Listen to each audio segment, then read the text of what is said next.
Hi guys, welcome to the video 4 of our Premiere Pro challenge. Today we are going to look at two panels you will use all the time, the project panel and media browser. I actually opened the Premiere Pro.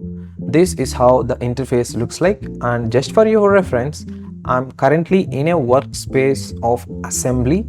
So this is how it looks like. First, let's see the project panel. This is called the project panel. If in case you right click here and selected the close panel option, it disappears. Now how to get back? It's very simple. In the last video also I showed you. Go to Windows. From here you look for the project panel. As you can see, this is the one. Just enable it.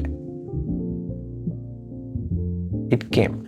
Now you can simply drag and move to the left or right side by holding the mouse left side button. So what is project panel? I already told you in the last video that this panel is useful to organize all the files that are going to be used in the editing. Even if you don't use in the editing also, you can import the files. There is no problem about that. In this project panel, all the media files, sequences, images, audio files, anything will be stored here. Even the Photoshop files, After Effects files, Adobe Audition files, everything will be showed here. Also, you can create the bins by clicking this folder icon where it creates a new folder. You can name it as anything as you like and import the files into this folder.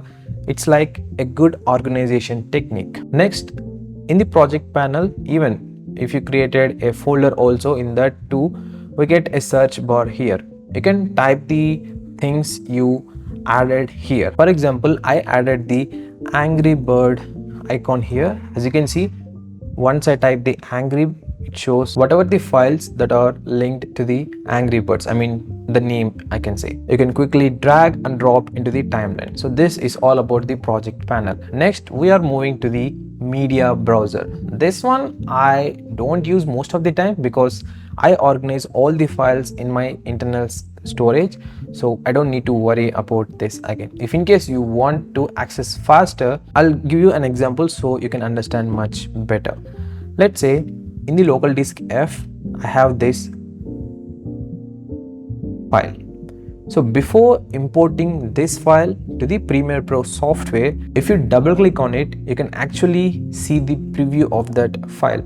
If in case you want only specific part, you can trim it here and directly import it to the timeline. That simple it is. If in case you want to import the entire file, right click here and choose import. As you can see, it is imported. This is super handy when you are browsing external drives. Quick tip here, always keep your files organized in folders outside Premiere Pro. That way you won't run into the dreaded missing media problem later. So that's it for this video guys. In the next video, we will start putting your first media into the timeline and actually editing it.